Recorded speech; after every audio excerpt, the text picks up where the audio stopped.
በስመ አብ ወወልድ ወመንፈስ ቅዱስ አሐዱ አምላክ አሜን።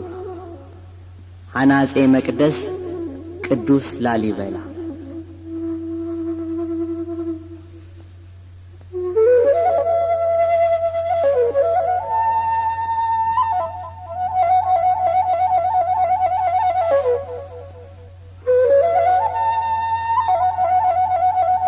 በኢትዮጵያ የክርስትና ሃይማኖት ሲነሳ ከሃይማኖቱ ጋር የኢትዮጵያውያን የማንነት ታሪክ አብሮ ይነገራል።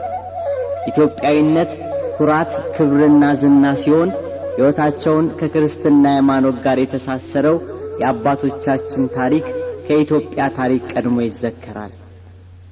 የሕገ ልቦና ታሪክ ሲነሳ ሀበሽነት፣ የሕገ ኦሪት ዘመን ሲነገር ኢትዮጵያዊነት፣ የወንጌል ዘመን ሲሰበክ ኢትዮጵያ አብሮ የሚነሱ እውነታዎች ናቸው። ነብር ዥንጉርጉርነቱን ኢትዮጵያ መልኩን አይለውጥም ያለው የመጽሐፍ ቅዱስ ቃል መሪ ሆኖ ይጠቀሳል። ኢትዮጵያዊነት ክርስትና፣ ክርስትና ደግሞ መልክ ናቸው። የማንነት መታያ፣ የሰማያዊ ሀገር መንገድ፣ ተስፋ የምናደርገው ርስት፣ ዘላለማዊ ሕይወት ነው ክርስትና። ክርስትና በክርስቶስ ደም ተመስርቶ በሐዋርያት መንገድነት ከዘመን ዘመን የተሰበከ የምስራች ነው። የአባቶቻችን ሀገር ኢትዮጵያ የክርስትና መዲና ናት። ክርስትናን በድርጊትና በቃል የሰበኩ ሐዋርያት ነበሩ አባቶቻችን።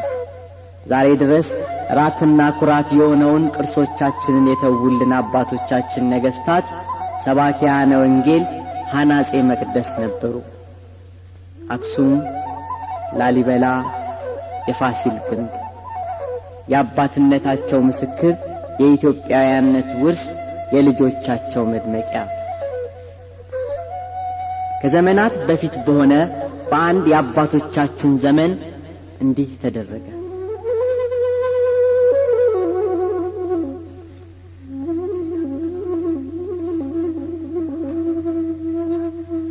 የኢትዮጵያ ቤተ መንግሥት ከአክሱም ወደ ላስታ ተዛወረ።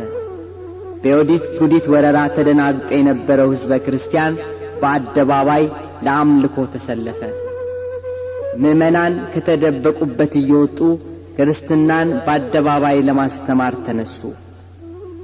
በዮዲት የፈረሱትና የወደሙት አብያተ ክርስቲያናት፣ የተቃጠሉት መጽሐፍ መልሶ መገንባትና እንደገና መጻፍ ተጀመረ።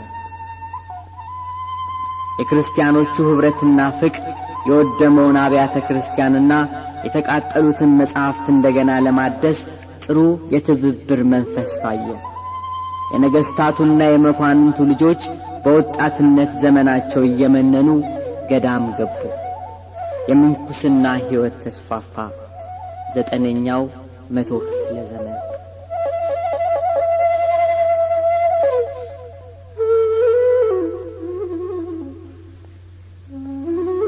በዚህ ዘመን ንጉሥ ግርማ ስዩም ኢትዮጵያን በንጉሥነት ይገዛ ነበር። በንጉሡ በግርማ ስዩም አማካኝነት ከእስክንድርያ ሀገር ከገዳመ አስቄጥስ ከአባ መቃርስ ገዳም ተመርጠው የተላኩት ብፁዕ አቡነ ዳንኤል ቤተ ክርስቲያንን በጵጵስና ማዕረግ ያገለግሉ የነበረበት ዘመን። አቡነ ዳንኤል የፈረሰውን አብያተ ክርስቲያናት በማሰራት ያዘነውንና የተከዘውን ምእመን በማጽናናት በማረጋጋት ሐዋርያዊ ተልኳቸውን ይፈጽሙበት የነበረበት ወቅት። ከንጉሥ ግርማ ስዩም ረፍት በኋላ ልጁ ይምርሃነ ክርስቶስ በኢትዮጵያ ነገሰ። ንጉሥ ይምርሃነ ክርስቶስ ሲያርፍ ልጅ ስላልነበረው የወንድሙ የጃን ስዩም ልጅ ንጉሥ ሐርቤ ነገሰ። ንጉሥ ሐርቤ በስመ መንግሥቱ ገብረ ማርያም ይባላል። ፈረንጆቹ ሲኖዳ ወይንም ሸኖዳ ይሉታል። በሌላ አጠራሩ ቀሲስ ወንጉሥ ይባላል። ቅስናን ከንጉሥነት ጋር አስተባብሮ የያዘ ይህ ኢትዮጵያዊ ንጉሥ ብዙ ብሔራዊና ሃይማኖታዊ ሥራዎችን የሠራ ታላቅ ኢትዮጵያዊ ንጉሥ ነበር። በዚያ በጨለማ ዘመን ኢትዮጵያ በራሷ መሬት ላይ የራሷን ልጆች በጳጳስነት እንድትሾም ለመጀመሪያ ጊዜ ራስን የመቻል ሐሳብ ያፈለቀ ብቸኛ ንጉሥ ነው ንጉሥ ሐርቤ።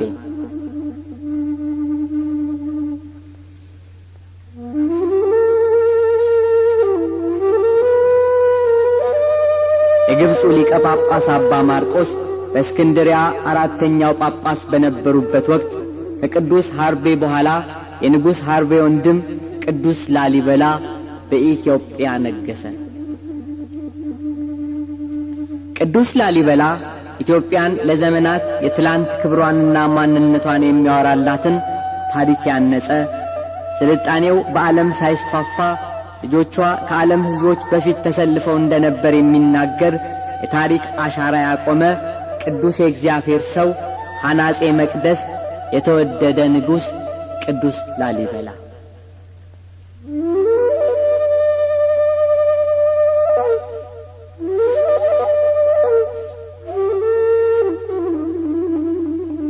የቅዱስ ላሊበላ ሀገር የዛግዌ ሥርወ መንግሥት መቀመጫ ላስታ ላሊበላ ወይንም ደብረ ሮሃ ከዛሬ ውበቷ የተሻለ ውበት ነበራት ትላንትና።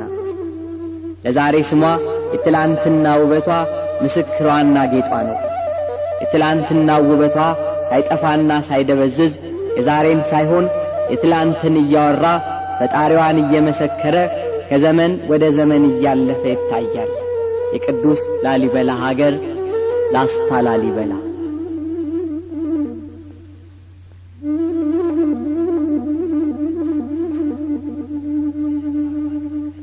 የቅዱስ ላሊበላ የንጉሥነቱ ስም ገብረ መስቀል ይባላል። ከመወለድ አስቀድሞ በማኅፀን ሳለ የሚመርጥ ጌታ እግዚአብሔር የመረጠው ቅዱስ ነበር ንጉሡ ቅዱስ ላሊበላ። ነቢዩ ኤርምያስን ገና ሳትወለድ በእናትህ ማኅፀን አወቅሁ እንዳለው ቅዱስ ላሊበላም ከመወለዱ አስቀድሞ ለእናቱ የምትወልደው ልጅ የተመረጠ ገናናነቱ በሰማይና በምድር የተነገረለት ቅዱስ እንደሆነ አስቀድሞ የእግዚአብሔር መልአክ ቅዱስ ሚካኤል ነግሯታል። የንጉሥ ላሊበላ አባት አጼ ዛን ስዩም ነው። እናቱ ከትግሬ ባላባት ከንጉሡ ረዳዬ ወገን ናት። ኬረወርና ትባላለች። በ1100 ዓመተ ምህረት ታኅሳስ 29 ቀን በላስታ አውራጃ በቡግና ወረዳ በደብረ ሮሃ መንደር የኢትዮጵያዊነት ኩራት የአባቶች አባት ደምግባቱ የተወደደ ቁመቱ ያማረ የትንቢት ልጅ ቅዱስ ላሊበላ ተወለደ።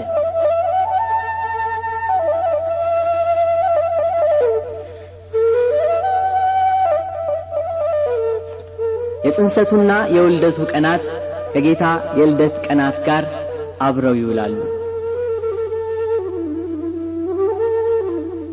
ንጉሡ ቅዱስ ላሊበላ በተወለደ ወቅት መላእክት በነጫጭ ንቦች ተመስለው ከሰውነቱ ላይ ከበቡት። አንዳች ጉዳት ግን አላደረሱበትም። በዙሪያው ሆነው ማርን እንደሚከቡ ከበቡት። ንጉሥ በሰራዊቱ እንደሚከበብ ከበቡት። እናቱ የንቡን ሰራዊት ተመልክታ ልጄን ንብ በላብኝ ስትል ላል ይበላ አለችው። ላል በአገው ቋንቋ ማር ወይንም ንብ ማለት ነው። በላ በቁሙ ያው በላ ነው፣ አይለወጥም። ሌላ ትርጉም ሳይሰጠው ልጄን ንብ በላብኝ ስትል ላል ይበላ አለችው። ላል ይበላ። በተወለደ በ40ኛው ቀን ወደ ቤተ መቅደስ አስገቡት። አጼ ካሌብ ባሰሩት ማየ ማርያም በተባለች ቤተ ክርስቲያን እግዚአብሔር ተወለደ። በመንፈስ ቅዱስ ታተመ። ስሙን ገብረ መስቀል ብለው የክርስትና ስም አወጡለት። ገብረ መስቀል ማለት የመስቀል አገልጋይ፣ ሞያዬ ጸር፣ አሸናፊ ማለት ነው።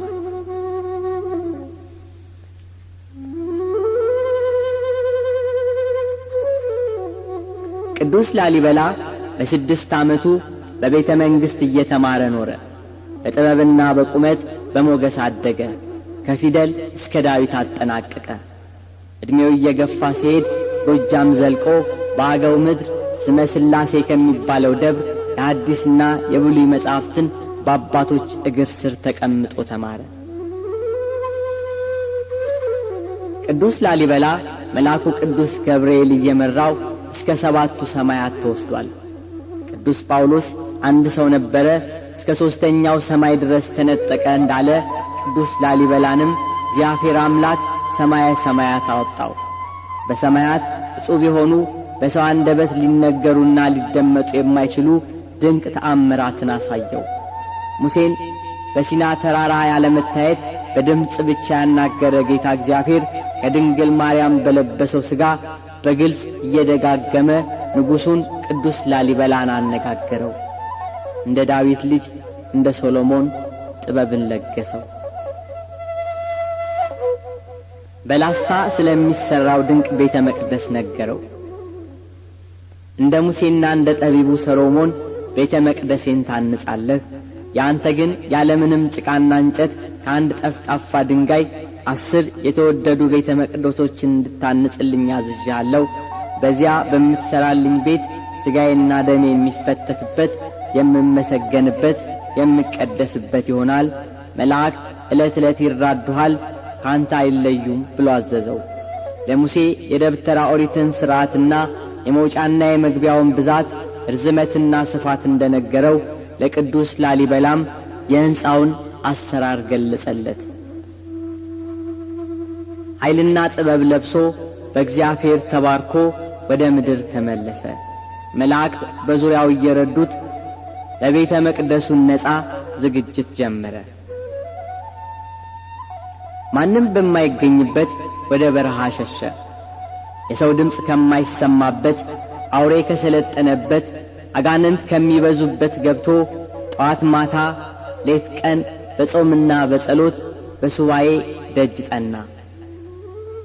ቀይ ባሕርን አቋርጦ ኢየሩሳሌም ድረስ ተጓዘ። ጌታችን መድኃኒታችን ኢየሱስ ክርስቶስ የተወለደበትን፣ የተጠመቀበትን፣ የተሰቀለበትን ቦታ ኢየሩሳሌምን ተሳለመ።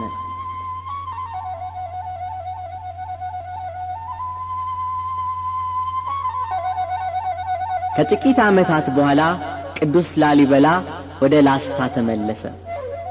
ወንድሙ ንጉሥ ሐርቤ የቅዱስ ላሊበላን መምጣት ሲሰማ ታላቅ አቀባበል አደረገለት።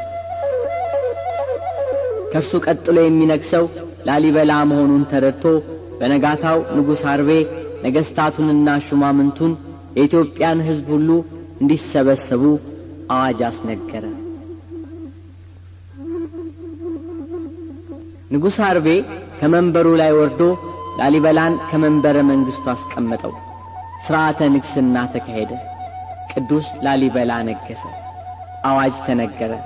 እነሆ ላሊበላ ነገሠ፣ ንጉሥነቱን አውቃችሁ ተገዙለት፣ ለመንግሥቱ የሚገባውን ሁሉ አድርጉ የሚል አዋጅ ተነገረ። በ1150 ዓመተ ምህረት በተወለደ በ50 ዓመቱ ቅዱስ ላሊበላ በኢትዮጵያ ላይ ነገሠ።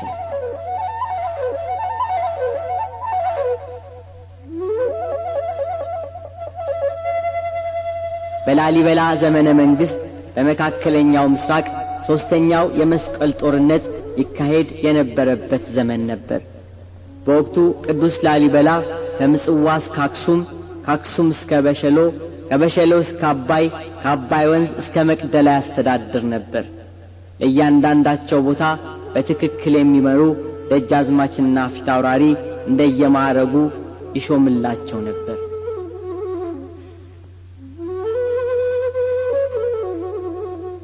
ቅዱስ ላሊበላ እንደነገሰ ገጸ በረከትን አስጭኖ ጳጳስ ለማስመጣት መልእክተኞችን ወደ ግብጽ ላከ። ከ3 ወር ደጅ ጥናትና መጉላላት በኋላ ምርጫ ተከናውኖ አቡነ ሚካኤል በጳጳስነት ተሹመው ከግብጽ ወደ ኢትዮጵያ ተላኩ።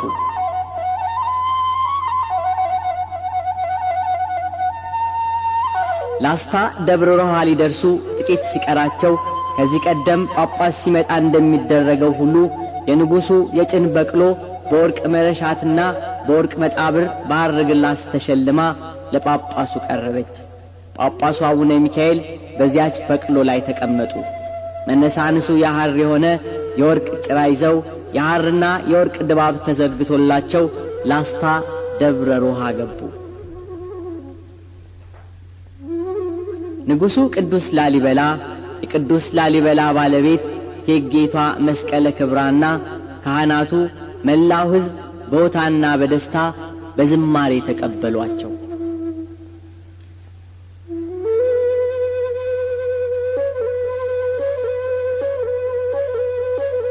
ንጉሡ ቅዱስ ላሊበላ በንጉሥነቱ ዘመን አንድ ቋጥኝ ድንጋይ ያነጻቸው አብያተ ክርስቲያናት ዛሬ ለኢትዮጵያውያን ኩራት፣ የትላንት የማንነት አሻራ ነጸብራቅ፣ የስልጣኔ ማስረጃዎች ናቸው። ንጉሡ ላሊበላ በድፍን ኢትዮጵያ ያነጻቸው መቅደሶች 23 ናቸው። ከነዚህ መሃል 11ዱ የላስታ ደብረ ሮሃ ውበቶች ናቸው።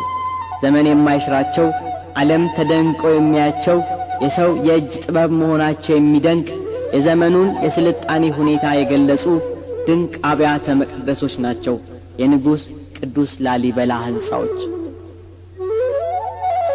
ከአንዲት ቋጥኝ ድንጋይ ሥጋ በለበሰ መሬታዊ ሊሰራ የማይችል የጥበባት ሁሉ ጥበብ ናቸው የቅዱስ ላሊበላ መቅደሶች።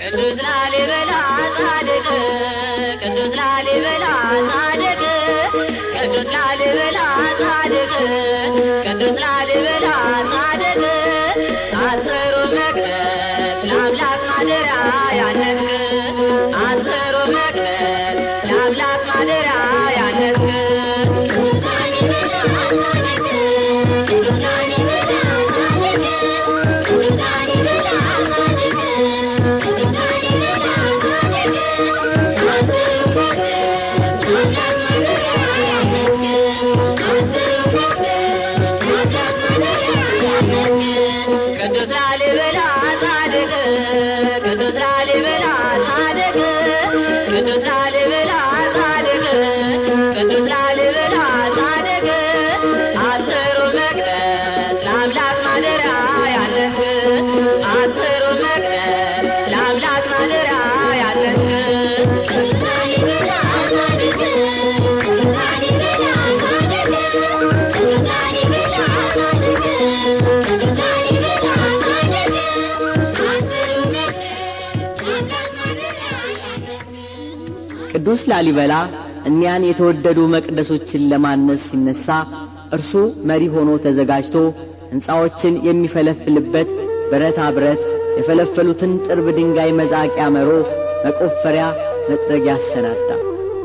ከልጅነቱ ዘመን ጀምሮ የሚመራው የመላእክት ሁሉ አለቃ ቅዱስ ሚካኤል ኃይልና ሞገስ እየሆነው ከፊት ይቀድማል። በመሮ እየቦረቦረ በብረታ ብረት እየቆፈረ ዛሬ ድረስ የሚደንቁ ውበታቸው ከዘመን ዘመን የማይከስሙ ድንቅ ቤተ መቅደስን አነጸ።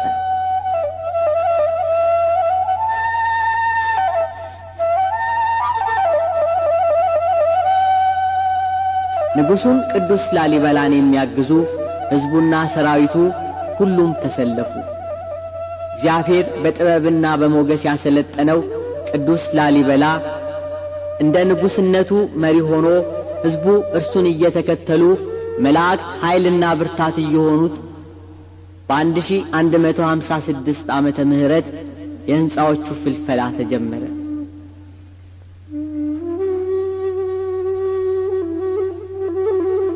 አስቀድሞ ቤተ ማርያምን በማነጽ ጀመረ። ድንግል ማርያምን የሥራዎቹ ጅማሬ ያደረገው ቅዱስ ላሊበላ ከአንድ ቋጥኝ የመጀመሪያውን ቤተ መቅደስ ሠራ። ቤተ መቅደሷ ባለ ፎቅ ናት። ፎቁ 7 ክፍል አለው። የሰባቱ ሰማያት ምሳሌ ጽርሐ አርያም፣ መንበረ መንግሥት፣ ሰማይ ውድድ፣ ኢየሩሳሌም ሰማያዊት፣ ኢዮር፣ ራማና ኤረር።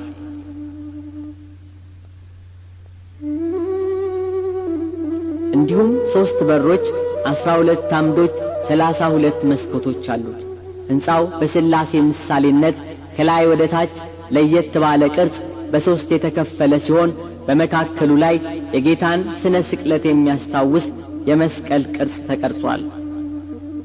ትንሽ ዝቅ ብሎ ከጌታ ጋር የተሰቀሉ ዳርክስና ጥጦስን ለመዘከር 2 የመስቀል ቅርጾች ይታያሉ።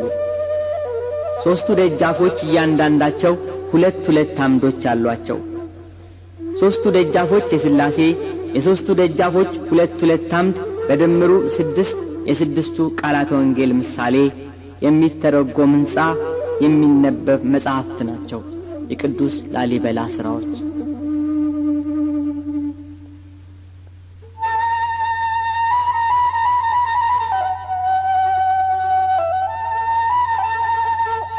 ኑ ወደ ቤተ ማርያም ቤተ መቅደስ ወደ ውስጠኛው ክፍል እንግባ። ወደ ውስጥ ስንዘልቅ ወደ ፎቁ የሚያወጣ አንድ በር አለ።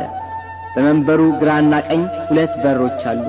በሰሜን ያለው የአባታችን የአቡነ ተክለ ሃይማኖት ደጃፍ፣ በደቡብ የታቦተ ቅዱስ ዮሐንስ መግቢያ ደጃፍ ነው።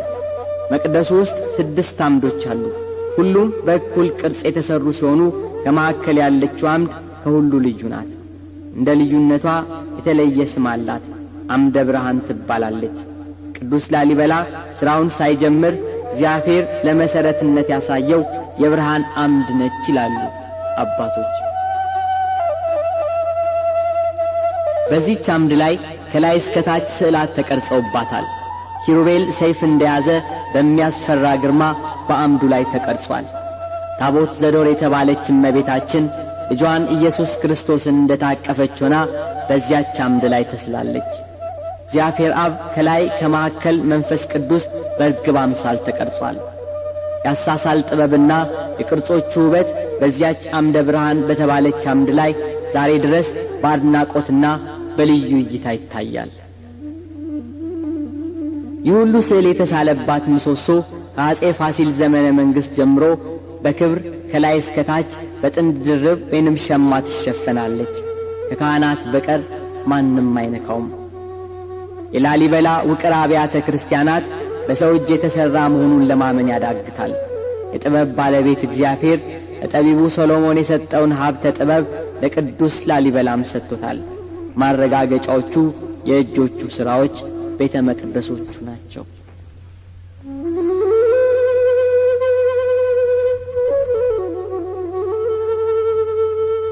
ከመቅደሱ ወጣ ብሎ በምዕራብ በኩል ከቅኔ ማህሌቱ በላይ ታላላቅ መስኮቶች አሉ። በመስኮቶቹ መካከል ባለው ቦታ ቅዱስ ላሊበላ ይጸልይበት የነበረው ስፍራ ይታያል። ይህ ቦታ ከፍታ ቦታ ስላለው አሁን የደውል ቤት ሆኖ ይገኛል። በቤተ ማርያም በቤተ መቅደሱ ዙሪያ ከሕንፃዎቹ ውበት እኩል የሚታየው የቅዱሳን ስዕላት ዛሬ ድረስ ያለ መደብዘዝ ውበታቸው እንዳለ በግርማ ሞገስ ይታያሉ። ዙሪያውን በተለያዩ የቅዱሳን ስዕላት አጊጧል። በግራና በቀኝ ኮከብ የመሰለ የንጉሥ ሶሎሞን ማኅተም፣ የንጉሥ ዳዊትና ዙሪያውን ክብ የሆነና በውስጡ የመስቀል ቅርጽ ያለበት የአጼ ላሊበላ ማኅተም ከሕንፃው ጋር አብረው ተፈልፍለው ይታያሉ። በቤተ ማርያም ቅጥር ግቢ ውስጥ ከአንድ ጎድጓዳ ስፍራ ላይ የእመቤታችን ጸበል ይገኛል። ኃይለ አጋንንትን አድክሞ ድውያነ ሥጋን ይፈውሳል። የ24ቱ ካህናተ ሰማይ የ40ቱ እንስሳ ሄሮድስ ጌታን ሊገለው በፈለገ ጊዜ እመቤታችን ወደ ግብፅ ያደረገችው ስደት የጽድቅና ኩነኔን ምሳሌ የሚያሳይ የአንድ ቀይና ጥቁር በሬ ውጊያ፣ የቅዱስ ጴጥሮስ የመጸጸትና የዶሮን ጩኸት የሚያሳይ የተለያዩ ስዕላት ይገኛሉ።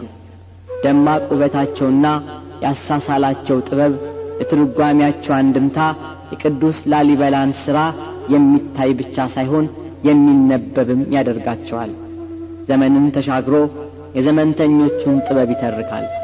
ማንም ዛሬ ያለንበትን አስታውሶ የትላንት የ800 ዓመት ሥራ ነው ብሎ ማለት ይከብደዋል። እግዚአብሔር ፈቃድ የታየበት፣ እግዚአብሔር ለመረጣቸው ቅዱሳኑ ጥበብን የገለጸበት የተቀደሰ ስፍራ የትላንት የአባቶቻችን እምነትና ብቃት አሻራ፣ የክርስትና ሕይወታቸው ነጸብራቅ ነው ላሊበላ።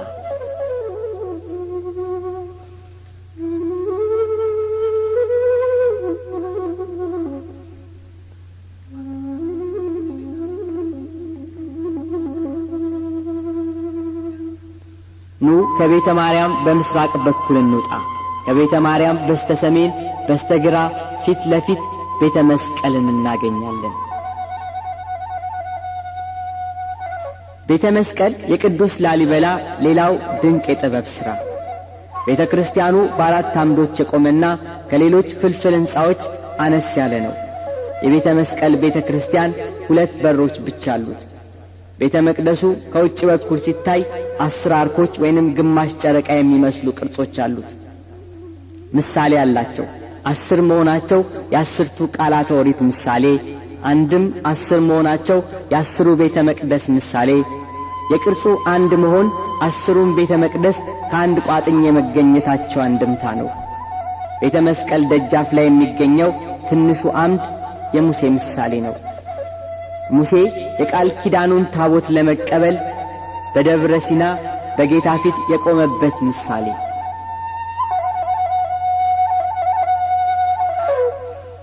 በዚህ ቤተ ክርስቲያን ቅዱስ ላሊበላ ከኢየሩሳሌም ያመጣው ታቦተ መስቀል የሚገኝ ሲሆን ታሪካዊ የሆኑ ተአምረ ማርያምና ተአምረ ኢየሱስ እንዲሁም ሌሎች የብራና መጻሕፍት ይገኛሉ።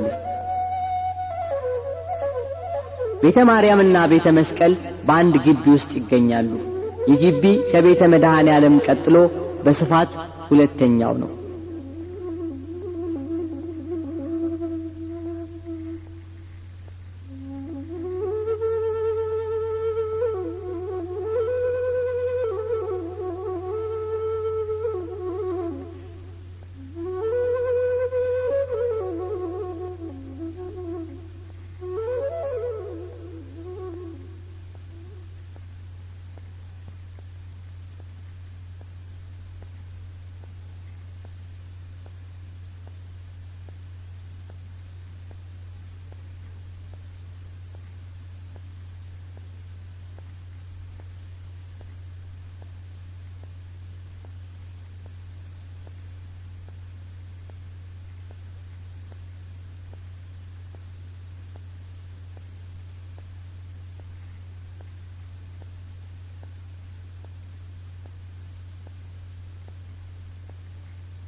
ከቤተ ማርያም በስተደቡብ በምዕራብ በሚያስወጣው መሿለኪያ ደግሞ ቤተ ደናግል ቤተ ክርስቲያን ይገኛል። ይህችን ቤተ ደናግል ብሎ ያነጻት ቤተ መቅደስ የ36ቱ ቅዱሳን አንስት መታሰቢያ ናት። ከቤተ መቅደሱና ከቤተ መቅደሱ ውጭ 4 አምዶች ይገኛሉ። የአራቱ ወንጌላውያን ምሳሌ። ቤተ ደናግል ወደ ቤተ ማርያም አንገቱን እንዳዘነበለ ሰው ወጣ ያለ ሆኖ ዘውድ ይመስላል።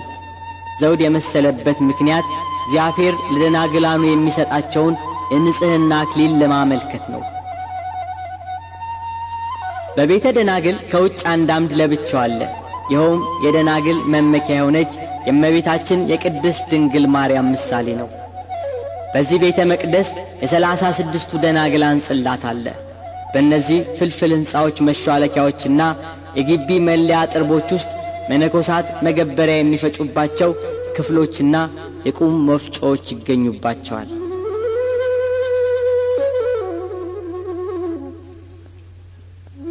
የእግዚአብሔርን ድንቅ ጥበብ እያወደስን የአባቶቻችንን ጽናት ስናደንቅ ለማመን የሚያስቸግር የአንድ ቋጥኝ ፍልፍል ቤተ መቅደስ እናያለን።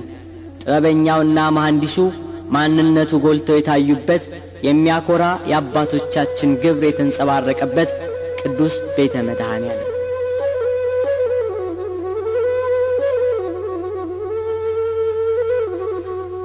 የንጉሥ የቅዱስ ላሊበላ ሌላው ድንቅ የመንፈስ ቅዱስ ሥራ። የቤተ መድኃኔዓለም ቤተ ክርስቲያን የቅዱስ ላሊበላ ሕንፃዎች በግዙፍነቱ ከሁሉም ይበልጣል። በሌላ አጠራሩ ቤተ አብይ ይባላል። ትልቅ ማለት ነው። ከቤተ መቅደሱ ውጭ ያሉት አምዶች 34 ሲሆኑ በውስጥ ያሉ አምዶች 38 ናቸው። የእነዚህ ድምር 72 ይሆናል። የ72ቱ አርደት ምሳሌ አድርጎ ሰርቷቸዋል። ውስጡ ከፍ ያለ ነው። 31 ሜትር ያህል ከፍ ይላል። ዙሪያውን በአምዶች አጊጧል። ከመቅደሱ ጀርባ ግድግዳ ላይ በጌታ ስቅለት ጊዜ ከሰማይ የረገፉትን ከዋክብት ለማሰብ የጨረቃና የከዋክብት ስዕላት ይታያል። ይህ ቤተ መቅደስ ሰፊ በመሆኑ በአብርሃም ድንኳን ተመስሏል። ለምን ቢሉ የአበ ብዙሃን አባት ክርስቲያኖች ተስተናግደውበታልና። አንድም በስፋቱ ከሰባቱ ሰማያት በአንዱ ተመስሏል። ሰማይ ውድር ይባላል። ከቤተ መቅደሱ በር ፊት ለፊት የሦስት የመቃብራት ምሳሌ ሆኑ ከላይ ወደ ታች በመጠን የተለያዩ መቃብራት ይገኛሉ። ምሳሌ ያላቸው ምሳሌያት ብቻ አይደለም ይላሉ አበው። ላሊበላ ከኢየሩሳሌም ሲመለስ የአባቶችን በረከት ፈልጎ የሦስቱን አበው የመቃብር አፈር አምጥቶ ስለነበር የቅዱሳኑን በረከትና ረድኤት ዘወትር ለመዘከር ከመቅደሱ ፊት ለፊት የአባቶች አባት አብርሃም፣ የጌታ ምሳሌ ይስሐቅ፣ እስራኤል የተባለ ያዕቆብ የመቃብራቸው ምሳሌ ይገኛል።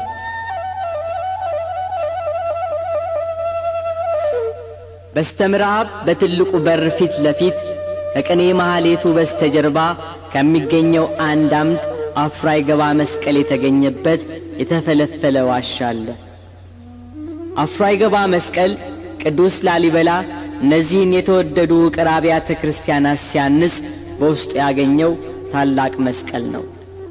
ይህ መስቀል ከላይ ክብ ሆኖ አናቱ ላይ ትንሽ መስቀል ያለውና ከቀኝና ከግራ 6 ሆነው በ12ቱ ሐዋርያት ቁጥር የተሰሩ ፈርጦች አሉት። ከ12ቱ ፈርጦች ወረድ ብሎ በሙሴ በትር ምሳሌ እንዲሁም ከዚህ ወረድ ብሎ የጌታን የሸዋ አክሊል የሚያመለክቱ በግማሽ ክብ የተቀረጹበት መስቀል ነው። አፍራይገባ መልኩ ይሄ ነው ለማለት ይቸግራል። ወርቅ ነው፣ ብር ነው፣ ናስ ነው ለማለት ያዳግታል። የሚለዋወጥ ቀለም አለው። በሁለት እጅ ለመያዝ ይከብዳል።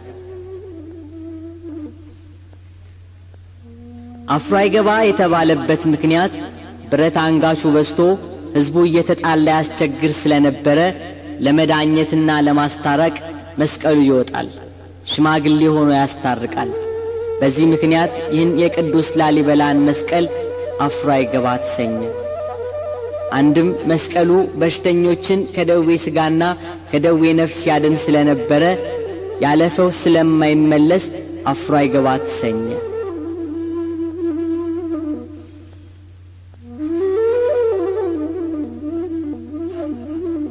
በአምዶቹ ብዛት በቅርጹ ውበትና እላዩ ላይ ተቀርጸው በተሰሩት የድንጋይ ሐረጎች እግዚአብሔር ለቅዱስ ላሊበላ የሰጠውን ጥበብ እያደነቁ ከቤተ መድኃኔ ዓለም ሲወጡ ቤተ ማርያምን ያገኛሉ። ከቤተ ማርያም በስተግራና በስተቀኝ ቤተ መስቀልና ቤተ ደናግላን ይገኛሉ። ከዚያ ደረጃውን እየወረዱ ቅዱስ ላሊበላ በድንቅ ጥበቡ ያዘጋጀውን መንገድ ይዘው ሲጓዙ በስተቀኝ ሌላ ጠባብ መንገድ ያገኛሉ። የዚህ መንገድ መጨረሻ ደብረ ሲና ጎልጎታ ያደርሳል።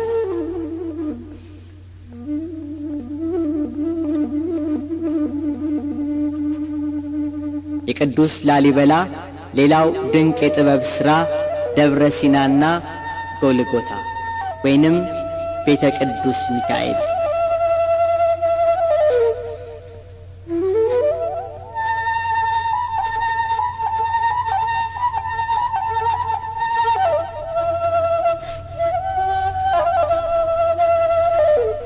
ቅዱስ ላሊበላ ኢየሩሳሌም ደርሶ ከተመለሰ በኋላ እግዚአብሔር በሰጠው ድንቅ ጥበብ በላስታ ላይ ዳግማዊቷ ኢየሩሳሌም መገንባት ነበር። እያንዳንዷ የቋጥኝ ፍልፍልና የግድግዳዎቹ ስዕላት በድንጋዮቹ ላይ በድንቅ ቅርጽ ተቀርጸው የተጠበበባቸው ቅርጻ ቅርጽ፣ የመስኮቶቹና የበሮቹ ብሎም የአምዶቹ ምሳሌያት ሁሉም መጽሐፍ ቅዱስን ሳይከፍቱ የሚያነቡት የሚተረጉሙት የሰማይ ጥበቦች ናቸው።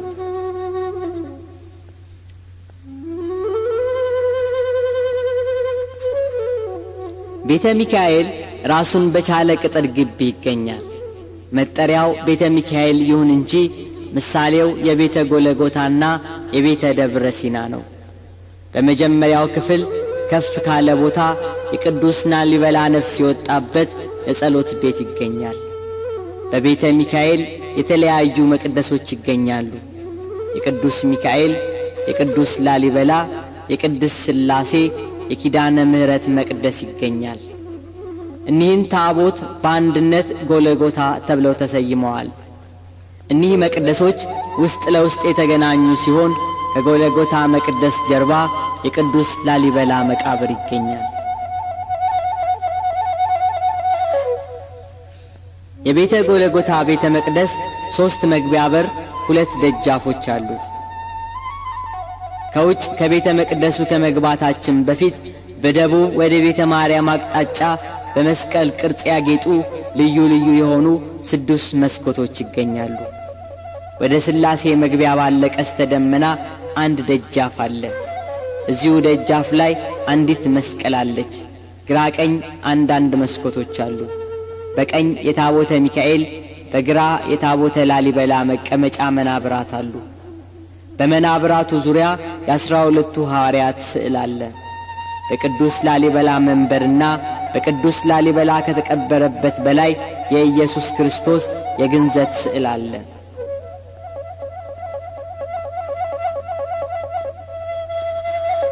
የደብረ ሲና ሕንጻ ቤተ መቅደስ ጣሪያው በተለያዩ የመስቀል ቅርጾች ያጌጠ ነው። በዚህ መቅደስ ንጉሡ ራሱ ቅዱስ ላሊበላ ሲጸልይበት የነበረ 1 መስቀልና 1 መቋሚያ አለ። ከግንዘተ ኢየሱስ በላይ ናዝሬትና ገሊላ አለ። ጌታ ከናዝሬት ወደ ገሊላ ከገሊላ ወደ ናዝሬት እየተመላለሰ ማደጉንና ማስተማሩን ለማጠየቅ በዚህ በቤተ ሚካኤል ቅጥር ግቢ ዝናብና ጎርፍ ሊያገኘው ከማይችል አለት ስር የሚመነጭ የቅዱስ ሚካኤል ጸበል ይገኛል። ሞልቶ ወደ በሩ ሲቃረብ ምዕመናን እየቀዱ ይወስዱታል። የራሱ የቅዱስ ላሊበላ አጽም ያረፈው በዚህ በቤተ ሚካኤል ነው።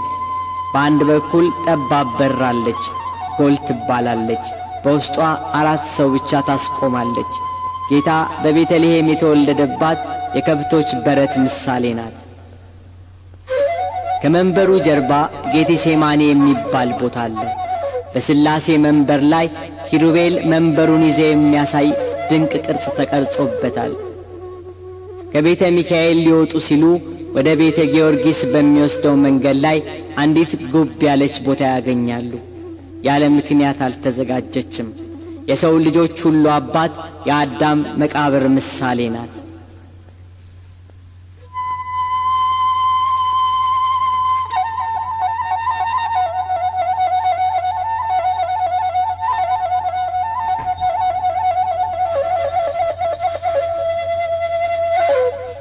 ኑ ቤተ ገብርኤል እንሂድ። ከቤተ ሚካኤል ግቢ ወጥተን ወደ ቤተ ገብርኤል ስንገባ የቅዱስ ገብርኤልን ደጃፍ ለመርገጥ በእንጨት የተሠራ ርብርብ ድንጋይ እናገኛለን። ከስሩ የረጋ ውሃ አለ። የቅዱስ ገብርኤል ቤተ ክርስቲያን በሮች በእንጨት የተሠሩ ናቸው። ያንን ሁሉ ዘመን አሳልፈው ዛሬም ከድንቅ ውበታቸው ጋር ይታያሉ። ድልድዩን ተሻግረው የሚቀጥለውን ድንቅ የጥበብ ሥራ ለማየት በአምሳለ ሲኦል ማለፍ ግድ ይላል። ከ5 እስከ 10 ደቂቃ በሚፈጅ ድቅድቅ ጨለማ መጓዝ።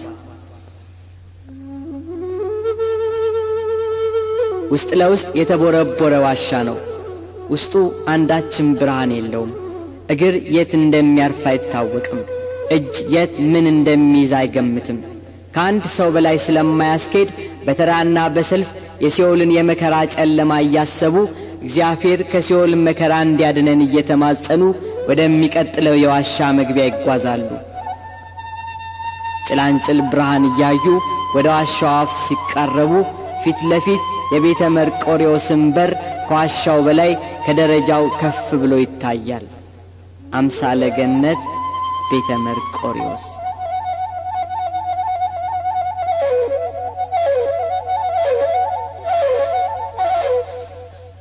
እግዚአብሔር ጥበቡን የገለጸለት የንጉሥ ቅዱስ ላሊበላ ሌላው ውቅር ቤተ ክርስቲያን።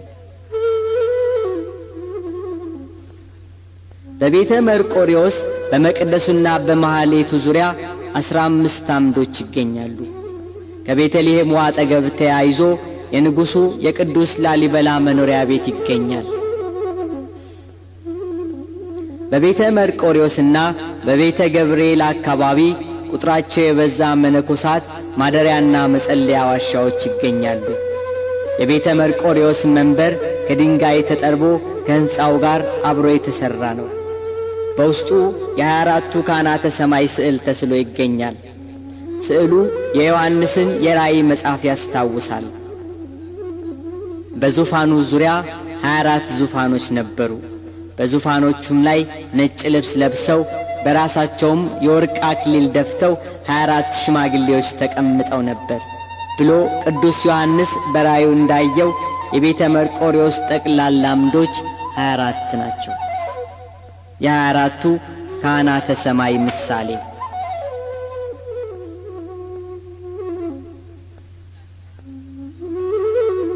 ዛሬ ግን የቤተ መርቆሬዎስ የመቅደሱ ስዕላት ደብዝዘዋል።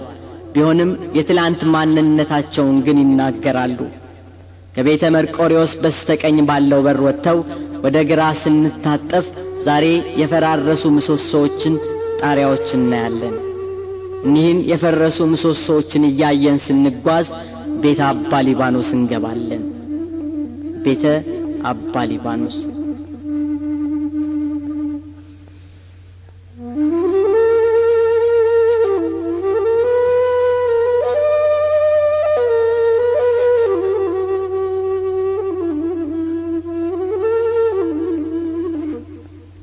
እንደ ሌሎች ውቅር ቤተ ክርስቲያናት ራሱን ችሎ የቆመ አይደለም። ከአንድ ቋጥኝ ጋር የተያያዘ ነው። ይህን ውቅር ሕንጻ ቤተ ክርስቲያን ያሰራችው የንጉሡ ላሊበላ ባለቤት እቴጌይቷ መስቀለ ክብራ ናት። የውስጡ ክፍል በ4 አምዶች የቆመ ሲሆን ከወደ ጣሪያው ከሚገኘው መስኮት አጠገብ ለመንበሩ ብርሃን የምታስገባ ትንሽ ክብ ቀዳዳ ተሰርቶላታል። ጻድቁ አባ ሊባኖስ ከሮም የመጡ ጻድቅ ናቸው። አባ ሊባኖስ በደብረ ሮሃ 40 ዓመት ሲጸልዩ ቆይተዋል። ከ40 ዓመት በኋላ ደብረ ሊባኖስ ሄደው ገድመው ከቆዩ በኋላ ለአባታችን ለአቡነ ተክለ ሃይማኖት አስረክበው ዕረፍታቸውን በዚሁ በደብረ ሮሃ ያደረጉ ጻድቅ አባት ናቸው። ከቤተ ሊባኖስ ቀጥሎ ወደ ግራ በመታጠፍ በሚገኙት መሿለኪያዎች ደረጃዎቹን ሲወጡ ቤተ አማኑኤል ይገባሉ።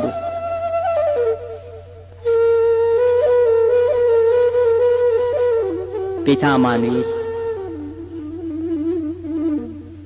ቅዱስ ላሊበላ ከ23 ዓመት የሕንጻ ሥራ ውስጥ ብዙውን ዓመት የፈጀበት ሕንጻ ይህ ነው።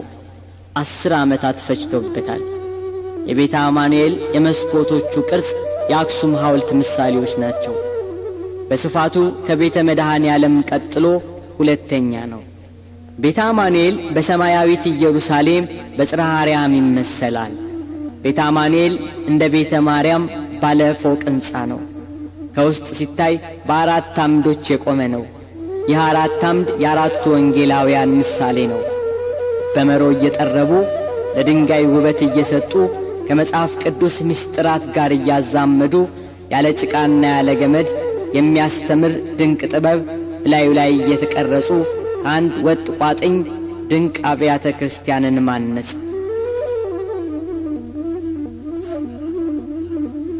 በቅርብ ርቀት ስብስብ ብለው ከታነጹት ከነዚህ ብርቅ ውቅር አብያተ ክርስቲያናት ትንሽ ራቅ ብሎ የሚገኝ ሌላ ቤተ መቅደስ ይገኛል። የቅዱስ ላሊበላ ታላቅ ጥበብ የተገለጸበት ዛሬ ድረስ ሕያው ሆኖ ዓለምን በማስደመም ጥበበ እግዚአብሔር ታላቅ መሆኑን የሚመሰክር ከዘመኑ የሕንጻ ጥበብና ከኢንጂነሪንግ በእጅጉን የላቀ ድንቅ ቤተ ክርስቲያን ቤተ ቅዱስ ጊዮርጊስ።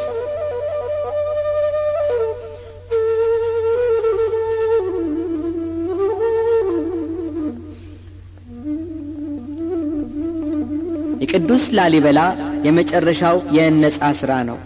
በላስታ ደብረ ሮሃ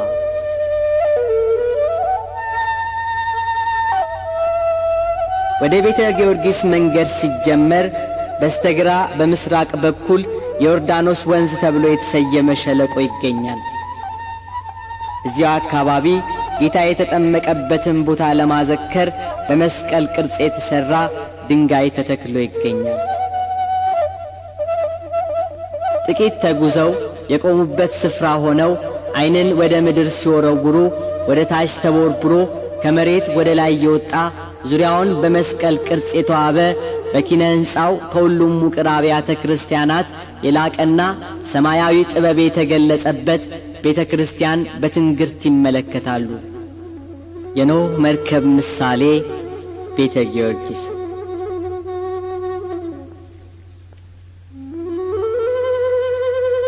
ከላይ የታየውን ውበት ወርዶ ከታች ሆኖ ለማየት እናም ቀርቦ እግዚአብሔር ለቅዱሳኑ የገለጸላቸውን የጥበብ ምስጢር አይቶ በእጅ ዳሶ ለማረጋገጥ በዋናው የዋሻ መግቢያ ማለፍ ያስፈልጋል። ወደ ቤተ ክርስቲያኑ መግቢያና መውጫ በስተደቡብ በምስራቅ በኩል ከላይ ወደ ታች እየተጠረበ የተሠራ አንድ መንገድ አለ። ከላይ ሆኖ የቤተ ጊዮርጊስን ጣሪያ ቢያዩት 12ቱን ሐዋርያትን የሚያስታውስ 12 ድርብርብ መስቀሎች ይታያል። በ11ዱም ውቅር አብያተ ክርስቲያናት አንዳችም ነገር ያለ ምክንያትና ያለ ምሳሌ አልተቀመጠም። እያንዳንዱ የሕንጻው ቅርጽና ልኬት መንፈሳዊና መጽሐፍ ቅዱሳዊ ትርጓሜ ይሰጣል። ከጣሪያው ጀምሮ እስከ መሠረቱ ድረስ ቤተ ክርስቲያኑ ከላይ ወደ ታች የተቀረጸ የመስቀል ንድፍ ነው። የማይከፈቱ ነገር ግን የመስኮት ቅርጽ ያላቸው ዙሪያቸውን የሐረግ ቅርጽ የተቀረጸባቸው እላያቸው ላይ ልዩ የጥበብ ውበት የሚታይባቸው መስኮቶች በዙሪያው ይገኛሉ። ይህ በኖህ መርከብ የተመሰለው ቤተ ጊዮርጊስ ኖህ የላካት ርግብና የምስራቹን ቄጤማ አምጥታ ያሳየችበት መስኮትን ለማዘከር አንድ የመስኮት ምሳሌ ይገኝበታል። 12ቱ የላይኞቹ መስኮቶች ክፍት ናቸው። የታችኞቹ ውሃ እንዳያስገቡ የተደፈኑ ናቸው፣ ልክ እንደ ኖህ መርከብ።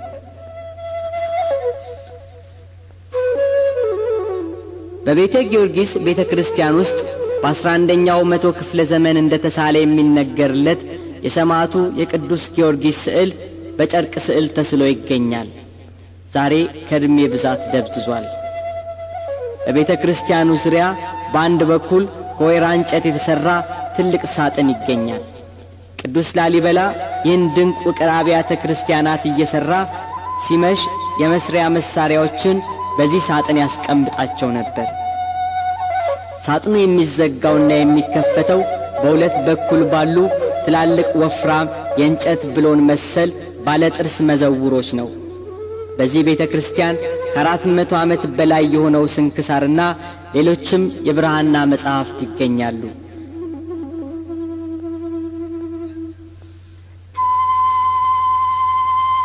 በቤተ ጊዮርጊስ ዙሪያ ካለው ጥርብ የግቢ ዓለት ላይ በተፈለፈሉት ዋሻዎች ውስጥ የግብር ማድቀቂያ ቤት ይገኛል። ከደጀ ሰላሙ በስተግራ በኩል የቅዱሳን አጽም ይገኛል። ከዛሬ 600 ዓመት በፊት በዚህ ቦታ ያረፉት አጽሞች አካላቸው ሳይፈርስ ስጋቸው ሳይሸት ወደ አፈርነት ሳይለወጡ እንደተገነዙ በተቦረቦረው ዋሻ ውስጥ ለቦታው በተሰጠው ቃል ኪዳን መሠረት እንዳሉ ሳይለወጡ ይታያሉ። እኒህ ቅዱሳን በኢየሩሳሌም በዮርዳኖስ ጸበል ከተጠመቁ በኋላ ግብፅን ዞረው እዚህ ላስታ ደብረ ሮሃ ሲደርሱ የቅዱስ ላሊበላን ጥበብና የቦታውን ቅዱስና ተመልክተው ሞተ ረፍታቸውን ከዚህ እንዲሆንላቸው የለመኑ ጻድቃን ናቸው። ከላይ ወደ ታች የተቦረቦረው ይህ ድንቅ ጥበብ ከላይ ከጣሪያ የሚፈስ ውሃ እንዴት እንደሚወርድ ቀድሞውኑ ተዘጋጅቶለታል። የወቅቱ የዘመኑን ቴክኖሎጂ ሁኔታና የሰውን ግንዛቤ ልኬት የሚገምት ማንም ሰው እኒህን የቅዱስ ላሊበላ ሕንጻዎችን የሰው የእጅ ጥበብ ናቸው ብሎ ያስብ ይሆናል። እግዚአብሔር ጥበቡን የገለጸለት መላእክቱን ለተራዳይነት በዙሪያ ያሰለፈለት ከነገሥታቱ የተመረጠው ቅዱስ የእግዚአብሔር ሰው ቅዱስ ላሊበላ ግን እኒህን የተወደዱ ውቅር አብያተ ክርስቲያናት አነጸ። ታይተው አይጠገቡም።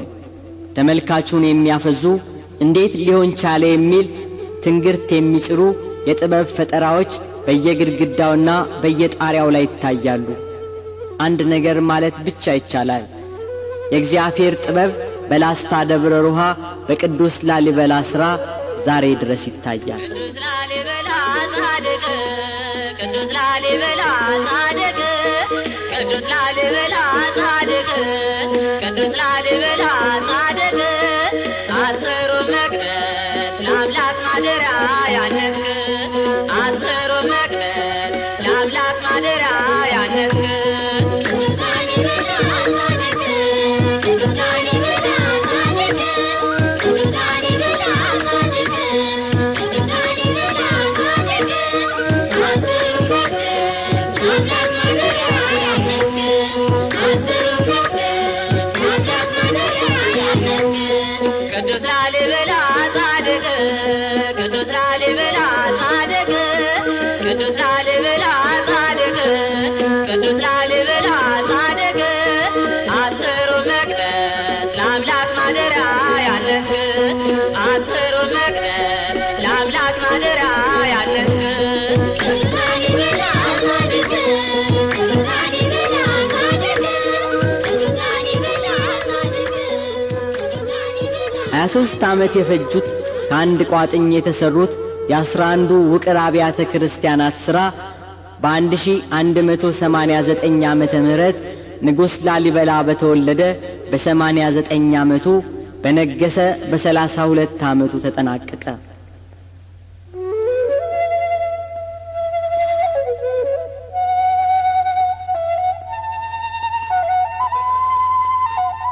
ታኅሳስ 29 የጌታችን የመድኃኒታችን የኢየሱስ ክርስቶስ መወለድ በሚታሰብበትና በሚከበርበት ቀን የቅዱስ ላሊበላም የተወለደበት ቀን ይዘከራል። በይበልጥ በላስታ ላሊበላ የታኅሳስ 29 መታሰቢያ ከካህናቱ ሰማያዊ ዝማሬ ጋር የቅዱስ ላሊበላ ሥራዎች በምሽት ጨረቃ ከከዋክብት በልጠው ይደምቃሉ።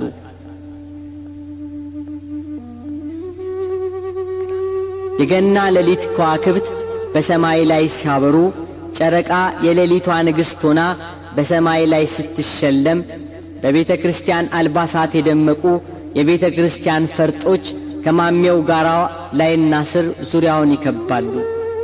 መዘምራኑ፣ ቀሳውስቱ፣ መሪጌታው፣ ሊቀ ካህናቱ፣ ሊቀ ዲያቆኑ እንደ ማዕረጋቸው ቅደም ተከተላቸውን ጠብቀው እንደየሥርዓቱ ዙሪያውን ይከባሉ። ቅድሚያ ካባ ለባሽ፣ ከዚያ ጥንግ ድርብ ለባሾች አረንጓዴ ቀሚስ፣ ቢጫ ቀሚስ፣ ቀይ ቀሚስ፣ ጃኖ ለባሾች እንደየልብሳቸውና እንደየማዕረጋቸው በማሜ ጋሪያው ዙሪያ ይቆማሉ። አንድ የወርቅ ከበሮ፣ ሁለት የናስ ከበሮ ይዘው ይሰለፋሉ። ከማሜ ጋሪያው ስር በቤተ ማርያም ቤተ መቅደስ በምስራቅ በኩል ያሉት ካህናት ሁለት ከበሮ ይዘው ዙሪያውን ይሰለፋሉ።